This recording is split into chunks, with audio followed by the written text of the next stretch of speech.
Hello, hello, hello. Happy Sunday, happy Sunday. Okay, so I'm kind of excited today because joy is starting to show up more frequently for me. I don't know, it's because I'm looking for it, because I'm doing this every week. But again, like 3 times this week, I had things come up where I could have had a vlog story. So I had to pick one of them. So I picked one.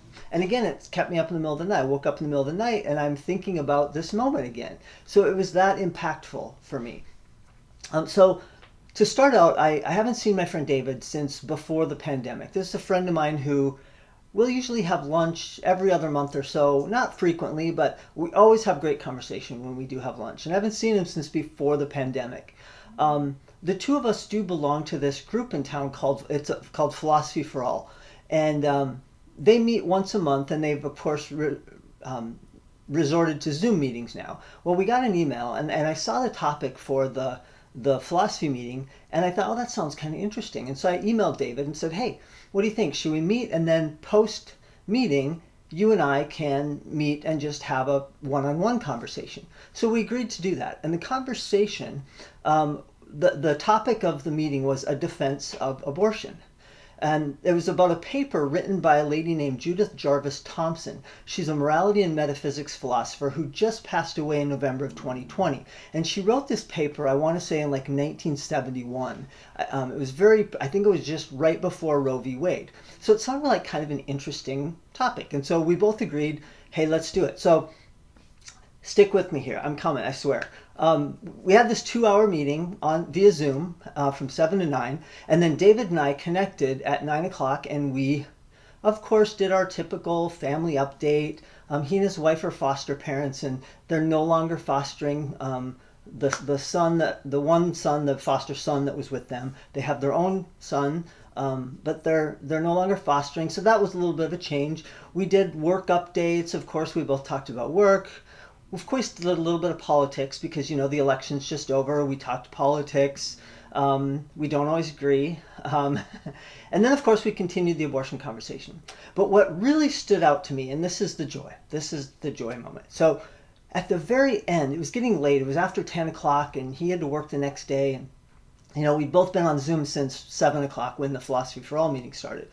And right at the end, we were just about to hang up, and he said, oh, hey, wait a minute. He said, Kip, last time we met, hadn't you been on a date or two with some guy named Aaron? And he remembered the name. And I was like, yeah, oh yeah, I totally forgotten about that. Yeah, I had been on a couple dates with this guy named Aaron.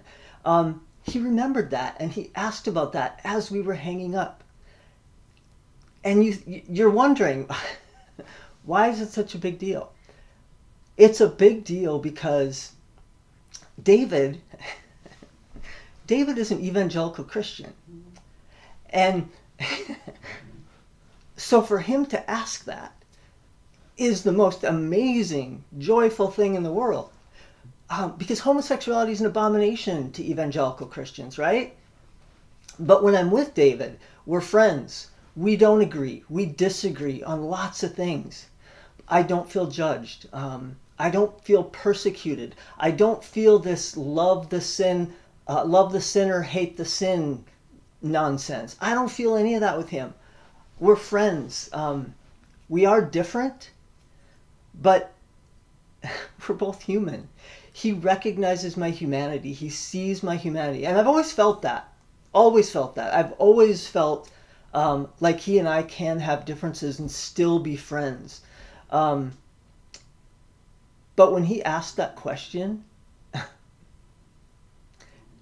I can't explain to you how validating it is to know that he sees me for who I am. And with that simple question, I felt love. I felt joy. And he doesn't know that. He doesn't know the extent to which that simple question affected me. So, I always say it, people, but we all have an amazing ability to touch people's lives every single day, and we don't know it. And David, my friend, my evangelical Christian friend with whom I disagree vehemently on many, many things, amazing. I don't know what else to say, except have a great week, happy Sunday, and I will see you next week. Please share. Thank you.